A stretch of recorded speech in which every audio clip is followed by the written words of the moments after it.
Welcome to the Why Does My Partner podcast. I'm Jules. I'm Vicky. And I'm Rebecca. We're your hosts. We're also couples therapists and messy humans bumbling through our own relationships every day. We met at a training, and our secret sauce is that we and our partners became fast friends. Between us, we have more than 40 years of experience holding hard relational questions with our clients. We're going to bring those questions here, and together, we're going to take a stab at answering those questions. This podcast is not a substitute for couples therapy. If something you hear in this podcast stirs something deep within you about your relationship, reach out to a couples therapist in your area. We'd also love to hear your questions, so don't forget to go over to whydoesmypartner.com to leave a question of your own. Here's today's question. Why doesn't my partner reflect and listen? When I risk letting my partner know something that didn't feel okay, they counter with telling me what doesn't feel okay for them, and I shut up, feeling unheard. Oh, I hear you. Mm-hmm. So can we jump in for just a second and just say we're doing a communication, not just mini-series, but entire season. Because of all of the questions we get, communication questions are the most common. So if you have communication questions in your relationship, I want you to know you're not alone. And if you have this communication question, You're not alone. This one comes up a ton. A ton. We have such a whataboutism way. Culture? Don't we? Culturally. I'm speaking in a larger, I'm thinking systemic, like the culture we're in is a lot of like, I don't know, I just hear it. I hear it all the time. Rather than addressing the point someone just raised, that the person answering says, well, yeah, but what about, and then name some version of hurt that they've experienced. That's kind of similar-ish sounding. And it sounds like we're talking about the same thing, but we're not actually talking about the same thing. I want to be a little cheerleader, not to totally sideline it, but I want to be a cheerleader to the person who called in because I don't want you to shut up. I want you to keep talking. And so I know that that's hard to, I think that's me. Like I tend to just shut up and go into like a little cave. But so my heart breaks for the listener as well of like, please don't shut up. Yeah. And Please keep going. I want to also just honor that I really understand how silencing yourself can feel like a really protective move. Oh, sure. Mm-hmm. Right? And no, it makes I get total the sense why. why you're doing it. Yeah. yeah, it makes so much sense to me. So I'm just kind of like wanting to hold both of the partners here in like a soft way. Yeah. Like what could really be happening inside of this dynamic? Because I'm getting that there's one partner who's taking a risk and letting their partner know, hey, something here didn't feel okay. And I'm catching that they're using the word risk there, which is like, I don't know, that feels like, hey, I'm really trying something new here. I'm trying to do the thing that I've not usually done. Right? And so be maybe vulnerable with it. It sounds like be soft with it. I don't know if you're actually being soft. You can ask your partner if it's landing soft, but it sounds like you're trying to. Yay. Yeah. Yay. Right? So like, I just want to notice that. And then there's this other piece. Because I think as a culture, we do a pretty decent job at saying, here's how to speak up for yourself. And as a culture, I think we do a pretty icky job at saying, here's how to listen. Terrible. Which is bad. You know what I was wondering about? Is Did you say which bad? Like, I said, it's bad. It's bad. Okay. Me too. I was trying to listen. You heard it right. It came out. No, you heard it right. It came out. It's bad. Got it. Y'all. Yeah, It's bad, y'all. Yeah. Yeah, it's bad. No, it sounds like it's our culture to me. I don't know, like which culture may have been talking about, but I'm speaking like in a more general way. It feels like there's such time scarcity and listening scarcity, that there's a lot of talking over each other and talking fast and whose voice is here. And yeah, who's the loudest? Who's the loudest? Yeah, I'm just thinking about like turning on the TV and watching talking heads scream at each other. Like, that's not a discussion. Nobody's listening to anybody in those conversations. It's all like, who's got the best talking point? So can we slow we this don't down know how to then? listen. Yeah. Yeah. And maybe that's what we need to talk about. Like, what is listening? I mean, I know this is something that in our integrating mind and heart workshop, we definitely talk about what listening skills are. We help people identify these. But let's go into that a little bit today. Let's give a little bit of a teaser. We can give a taste. We can give a taste of that, because you can think about it, but until you move into experiential and really feel through what it is to do listening skills, I think it's hard to learn them, but we can at least give you an idea. Yeah. Like, one of them is to notice what internal cues you have personally that tell you that you have now stopped listening when someone else is talking. Ooh, I got a good one. Yeah. When I start going, yeah, but in my head, and I start making a list of all the things I want to rebut with, that's probably a good sign that I'm no longer listening. Yep. That is a great sign. If you are talking at all in your brain, like in your brain, inside your brain, they're speaking, but you are now thinking a thought even. And it may just be your brain processing information, right? My husband may be speaking to me and I may be having a thought on the inside of my head, and it's not even a rebuttal. It's just me making sense out of something he just said, just trying to understand it, right? And he's still talking. Okay, the last 3 sentences he said, I don't know what they even are, because I stopped listening 3 sentences ago. Because you're paying attention to the one in your own head. About something that I thought because of something he said. So one really good listening skill is to create a pause, right? Oh gosh, the pausing is so freaking important. Yeah. Because I need time, if I'm really with you, I need time to go, wait, hold on, let me see. This is what you're saying. Am I getting it? Am I hearing you right? Tell me if I'm not. Give me the pushback. If I'm not getting what you're telling me, let me know. There's no other way that I can track what you're telling me. Yeah. Yeah, I love that. So, one, if you're in a speaking space and you're wanting someone to listen, making it shorter and then pausing and then starting up again is going to be a good skill to have, for sure. So you want to make whatever your shares are short and sweet. On the listening side, one really important listening skill is to listen for your own stopping listening cues, which could be tension in your body. It could be big feelings coming up. It could be talking to yourself or butting them in your head. All those are good signs. Another one is to listen with the possibility of believing your partner. This was a big one for me. This is radical. And here, can I share a small story? When I first read like the manuscript for Setting Boundaries That Stick, and it completely like uprooted and rocked my world. One of the pieces in there is around a containing boundary, which in a lot of ways really helps me out when I'm trying to listen, because it holds me together. And I had to come up with these 2 words. I've changed what I call them. I forget what you call them, but I now call them compass words because they bring me back home to center.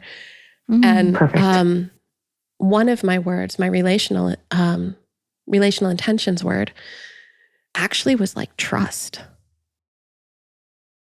Right? And so like I kept reminding myself in these little pausey moments to trust.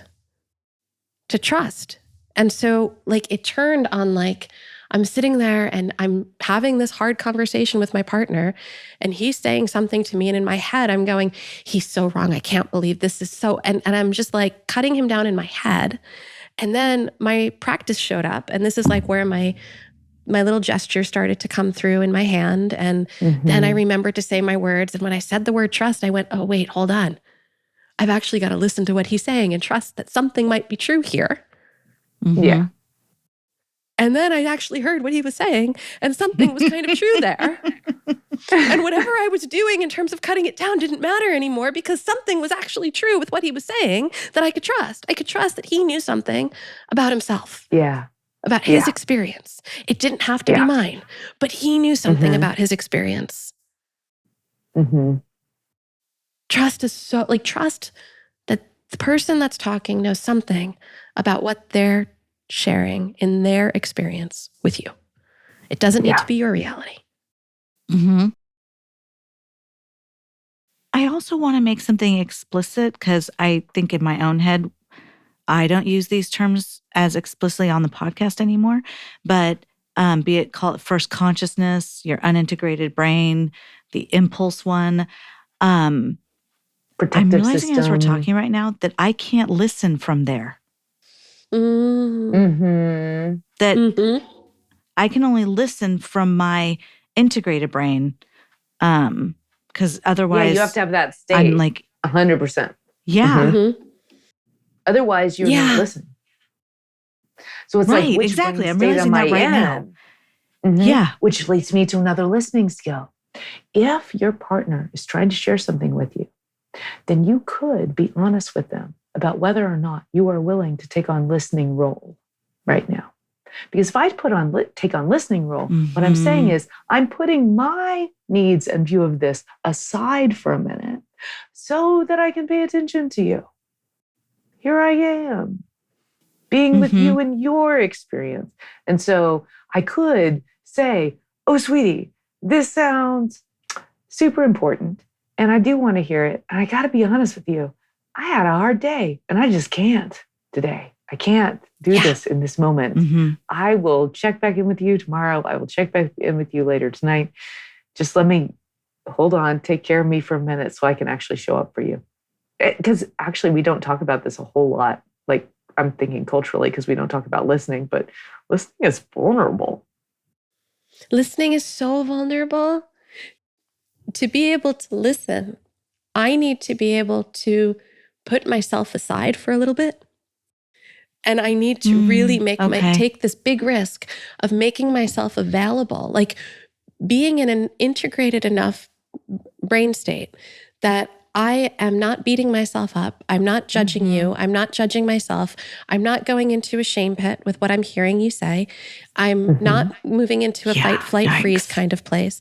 I'm not catching all the pieces of agenda, yours or mine, that want to change something, right? Like if any of that stuff is happening, that's a pretty good sign that maybe we should slow this down more.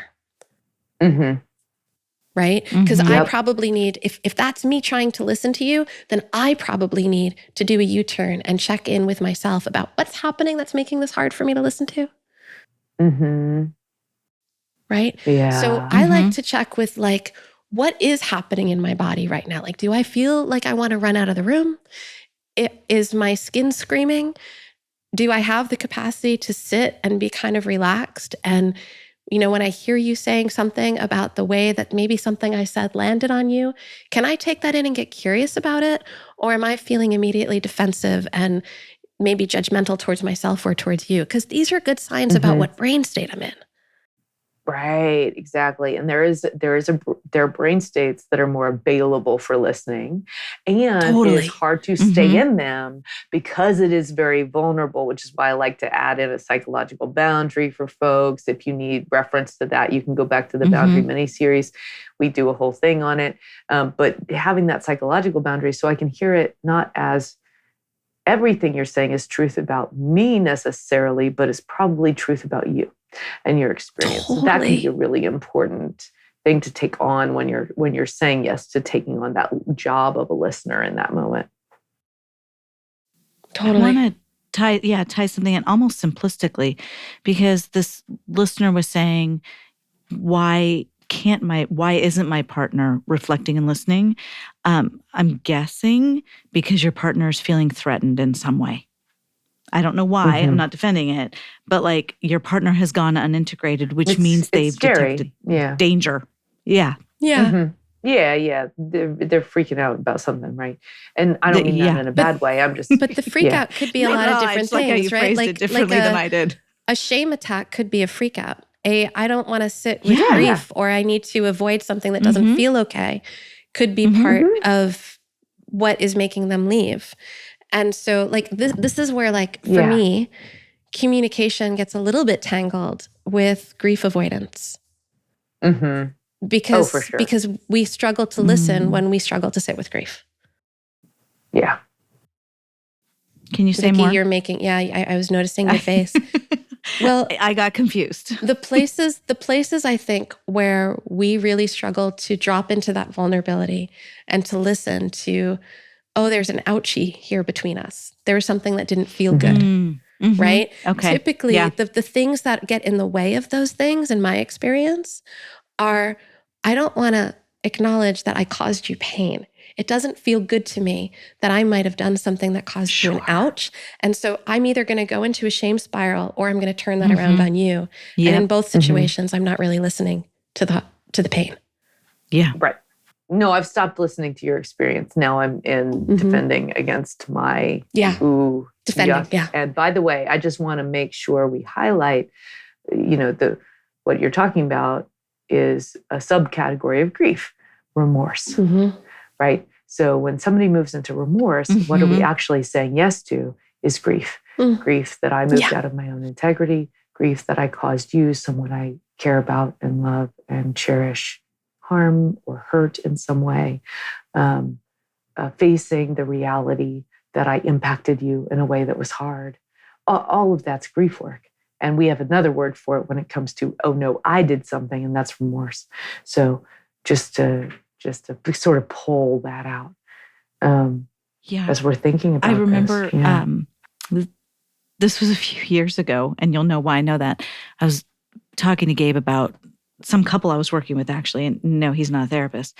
But I remember him looking at me and saying, in the thick of the moment, I don't really care. Like that I'm hurting you or anything. No, and he's not that hurtful, but like I don't care. And he said, but looking back the past 12 years, that's why I remember it. He goes, 12 years, if I've ever hurt you, oh my gosh, yes. I'm so sorry if I've ever hurt you looking back. And I hope I had like the appropriate response in the moment, because what I remember saying is, that was remorse. How do I get my husbands to do that in session? Which I'm hoping I gave him a better, I hope the first response I gave was like, oh, thank you. That means a lot, because it was very sweet to hear. But I just remember being like, how do I bottle that? I just felt it from him in that moment of course I've never wanted to hurt you. But those moments, not between us necessarily, those are hard to come by, but it can be hard, I think, to get there when you're the person trying to get into remorse.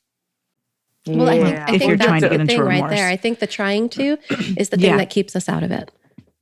Right? Whether we're I just trying realized to it as do I was it, saying it.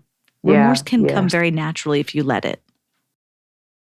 Yeah, I think a key inside of all of this is being able to meet ourselves and possibly our partners with a ton of compassion.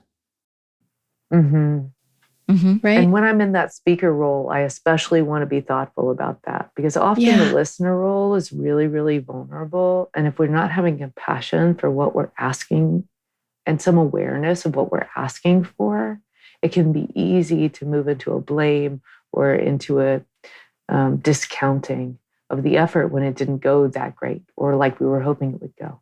When actually what we're asking somebody to do is really tough. So I'm thinking of myself taking risks in my relationship where I might say, oh, that didn't feel so good. Versus times where I'm taking risks where I'm going, hey, sweetie, so something just happened here and it might not feel so good for me to say this. Do you have a minute for me to share what just didn't feel so good so that we can learn about it together? Because those are two different ways of bringing up something that doesn't feel good. And one's probably going to land better than the other. Right. One's probably going to engage my partner's listening state as opposed to one engaging a more defensive state. Yeah. And if you don't like therapist language, feel free to translate everything Rebecca just said into, ooh, ouch, can we chat? because that's fine too. I don't want you to think that you have to sound like the most. Actually, if I sound like a therapist, my partner's probably going to go, stop using that on me, and walk out of the room. So, yeah. Maybe that's a good place for us to land this one. We're gonna help you all try not to sound like therapists. Good luck to all of us, because we all are therapists. I hate to break it to you. Exactly. That's a job hazard. It's the bad news. We'll see you all next week. All right. Take Take care. good care. Bye-bye. That wraps up this week's episode. Join us again next week for another Why Does My Partner? We hope that you continue to listen wherever you get your audio and that you'll follow the show. To go deeper, join us at one of our workshops. You'll find our next date at whydoesmypartner.com. Did you know you can ask us your questions? Your questions are relational gold. Go to whydoesmypartner.com to either write in or record your question for a future episode. And here are some gratitudes. Thanks to Al Hoberman, our sound editor and podcast production magic maker, our audio intern, Cole Rickman, and to every one of you who has joined us for our workshops in the past. We've learned so much from all of you. If you're enjoying these conversations, please subscribe, rate, and especially please leave us a review on Apple Podcasts or wherever you listen. Thanks so much for listening to Why Does My Partner? Take care of each other best you can. See you next time.